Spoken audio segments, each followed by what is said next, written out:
नमस्कार दोस्तों, आज हम सुनेंगे गणेश चतुर्थी व्रत की पावन कथा। भाद्रपद मास के शुक्ल पक्ष की चतुर्थी को गणेश चतुर्थी मनाई जाती है। इस दिन विघ्नहर्ता मंगलकर्ता श्री गणेश जी का पूजन करने से जीवन के सभी संकट दूर होते हैं और घर में सुख समृद्धि आती है। अब हम बात करेंगे पूजा विधि विधान। इस दिन प्रातःकाल स्नान आदि से निवृत्त होकर सोना, तांबा, चांदी, मिट्टी या गोबर से गणेश जी की मूर्ति बनाकर उसकी पूजा करनी चाहिए। पूजन के समय 21 मोदकों का भोग लगाते हैं तथा हरित दुर्वा के 21 अंकुर लेकर 2-2 करके निम्न 10 नामों पर चढ़ाते हैं। वे 10 नाम कौन कौन से हैं हम आपको बताते हैं। नंबर 1 गताधीपा, नंबर 2 गौरी सुमन, number 3 अग्नाशक, number 4 Ekdant, number 5 ईशपुत्र, number 6 सर्वसिद्धिप्रद, number 7 Vinayak भगवंत, नंबर 8 कुमार गुरु, नंबर 9 इभवस्त्राय और 10 मूषक वाहन संत। तत्पश्चात 21 लड्डुओं में से 10 लड्डू ब्राह्मणों को दान देना चाहिए तथा 11 लड्डू स्वयं खाने चाहिए। अब हम शुरू करते हैं आज की कथा। एक बार भगवान शंकर स्नान करने के लिए भोगवती नामक स्थान पर गए। उनके चले जाने के पश्चात पार्वती ने स्नान करते समय अपने मैल से एक पुतला बनाकर सजीव कर दिया, जिसका नाम उन्होंने गणेश रखा। गणेश को द्वार पर बैठाया और कहा कि जब तक मैं स्नान करूं, किसी पुरुष को अंदर मत आने देना। भोगवती पर स्नान करने के बाद जब भगवान शंकर आए तो गणेश जी ने उन्हें द्वार पर रोक दिया। क्रुद्ध होकर भगवान शंकर ने उसका सिर धड़ से अलग कर दिया और अंदर चले गए।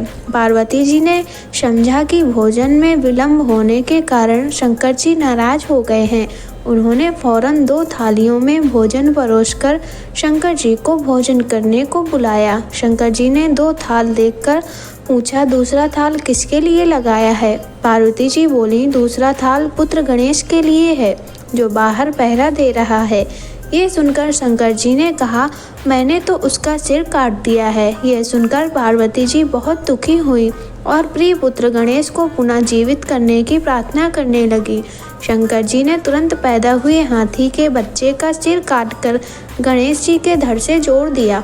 तब पार्वती जी ने प्रसन्नतापूर्वक पति पुत्र को भोजन कराकर स्वयं भोजन किया। ये घटना भाद्रपद शुक्ल चतुर्थी को हुई थी, इसलिए इसका नाम गणेश चतुर्थी पड़ा। अब हम आपको एक और पौराणिक कथा सुनाते हैं। बहुत समय पहले एक नगर में एक धर्मपरायण व्यापारी और उसकी पत्नी रहते थे। दोनों ही भगवान शिव पार्वती के परम भक्त थे। एक दिन उन्होंने संकल्प लिया कि वे हर वर्ष भाद्रपद शुक्ल चतुर्थी को गणेश जी का व्रत करेंगे। व्रत के दिन व्यापारी ने नियम पूर्वक पूजा की, लेकिन दिन भर उपवास रखने के कारण उसे बहुत भूख लगी। उसने सोचा कि पूजा तो हो गई है, अब कुछ भोजन कर लेना चाहिए, परंतु नियम यह था कि चंद्रमा को अर्घ दिए बिना भोजन नहीं करना चाहिए।